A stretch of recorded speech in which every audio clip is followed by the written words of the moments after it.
Okay, so we are in school and we're going to make for this week's Mrs. Diet's Bites a Swiss roll.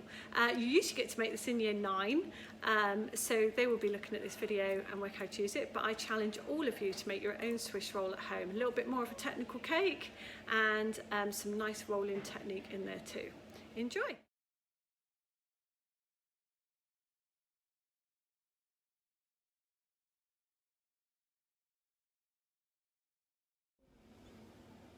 Okay, so what we're going to do is we're going to start by cracking both our eggs into the bowl, and we're going to add some caster sugar to those. But just remember that trick for cracking your egg. So with a knife or the back end of a spoon or anything like that, just hit nice and sharply across your egg over the bowl so you don't lose any egg, and then release your egg into the bowl.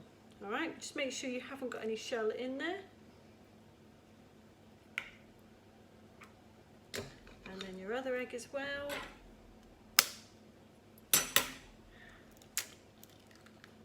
Oh, badly with that one. I'm going to have to fish out some of that egg. So, top tip here, if you're having to fish egg out of your egg mix, if you use the egg shell, it will cut through the egg nicely and help you to gather out those broken bits. So I got 2 bits there. I did really badly with that one. There you go. 1, 2, there might even be another one down there. I'm just going to go for it anyway. Yes, it was. So 3 egg bits there. But there you go, got to share another top tip with you guys. All good. And then we add in our caster sugar. We're then going to whisk this with the whisk until it becomes really nice, light and frothy. You'll probably find I fast forward this because it does take a little while to froth right up. Okay.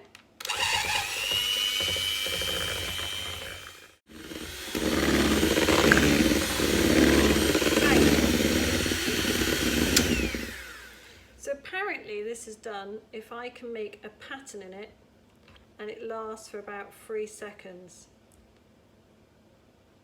I'm not sure, I feel like that might be sinking slightly. I'm going to do just another few seconds and see if that becomes a little bit firmer. It looks like it's got a sort of firmness to it, but not quite as thick as I'd like it. So I'm just going to do a little bit more and then we probably go with that. But you see it's not moving around too much, so that's quite good. It's quite jello-like. Let's see how it goes.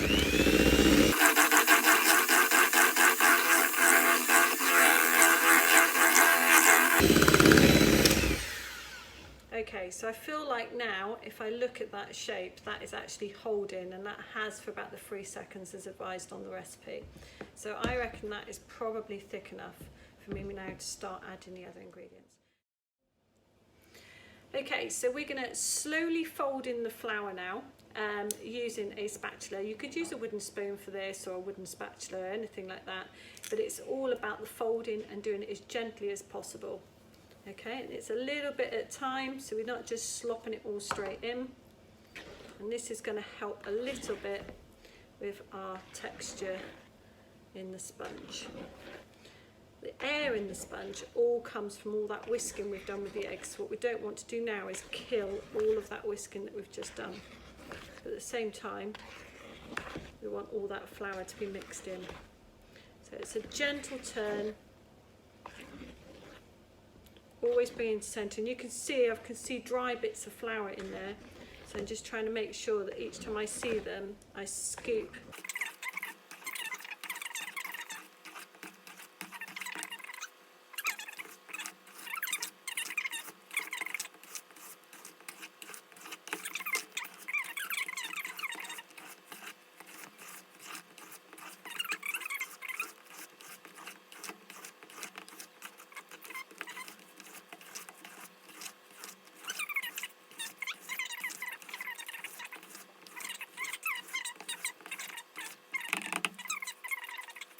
So there's my recipe. You can see I've still got some nice air bubbles in there, so you can see that the dough has come together quite nicely, or our cake mix I suppose. And we're just going to spread that onto... Okay, so I have actually just re-washed my hands because I'm going to get in contact with this again. But most of this recipe I haven't actually touched any of the ingredients, apart from the eggs at the beginning. So I think we're okay. but I've taken off my bands and bracelet. But what we need to do now is get this onto the tray.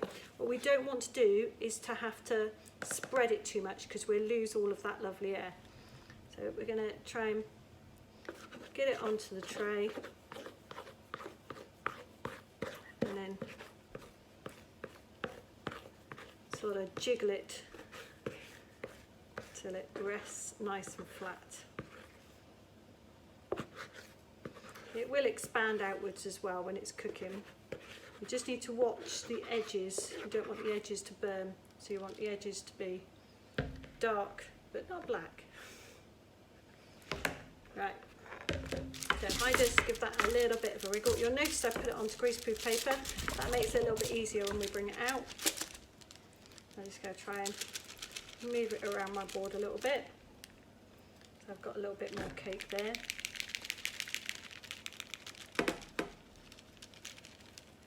There we go. You see all those lovely bubbles that are going to help it rise. Just going to move it down that side as well.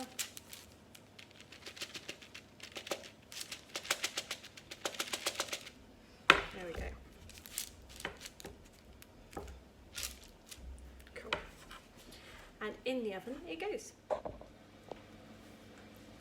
Right, so in the oven, 170 degrees. Remember your oven mitts, because the oven is now hot. We did preheat that. And you don't want to touch the sides. There we go. Right, so now it's time to make our swish roll. What we want to do is to make sure we take off any overcooked edges. Now you can see it's quite golden brown. If you've got crispy edges, you want to get rid of those. I haven't quite got crispy edges, which is quite good. I just want to take those edges off. It will make it easier to roll as well, and it allows me then just to square it off slightly as well. So you can see, you can actually hear that crispy bit there on these edges, and you see how that's crumbling against that edge as well. So getting rid of those bits will enable it to roll better. I'm a bit worried that's a little bit too, there we go, that's what I want, is I want to be hearing, I don't want it to be too biscuit-like on the edges. Now, it seems that the oven was slightly hotter on that side than this side, so I'm just going to pin this side in a little bit more here.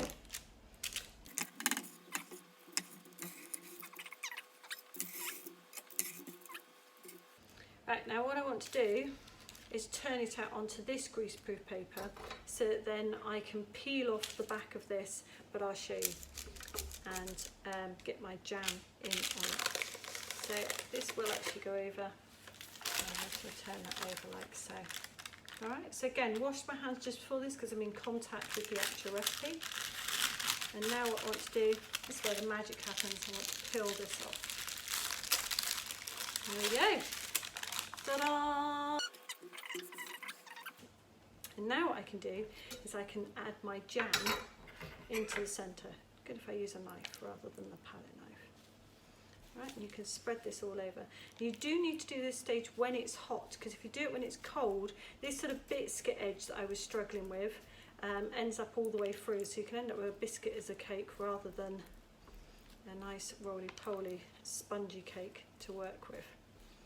So, good bit of advice there. Good couple of spoonfuls needed with the jam. And if you wanted to, you could add a buttercream in with this as well, or just a cream. A buttercream's better because it won't melt and sort of trickle out the sides quite so much. You really wanted, you could experiment if you're a jam and peanut butter person. Why not peanut jam and peanut butter swish roll? It's almost like you're making a sandwich. But each to their own, I say. I'm sure there'll be somebody else out there with a real good invention for a filling for a swish roll. But there we go. Add in all my last bits of jam.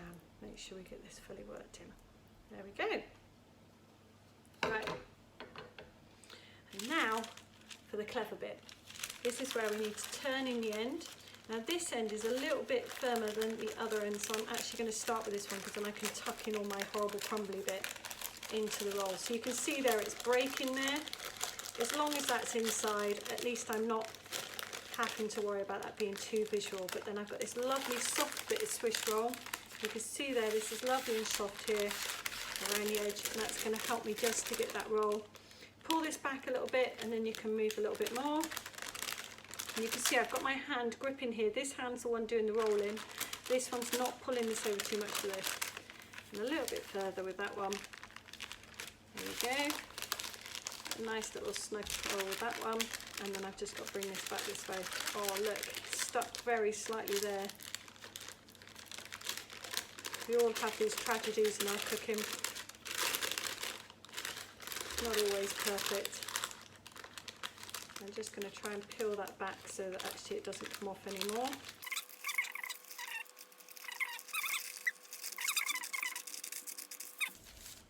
Alright, so I have lost that surface area, and then I could just cut that off and you'd be able to see that nice bit of Swiss roll. And we can just add a tiny bit of icing sugar over the top. There you go, you can see. Ta-da! If I just tap that, we can just spread that out a little bit. There we go.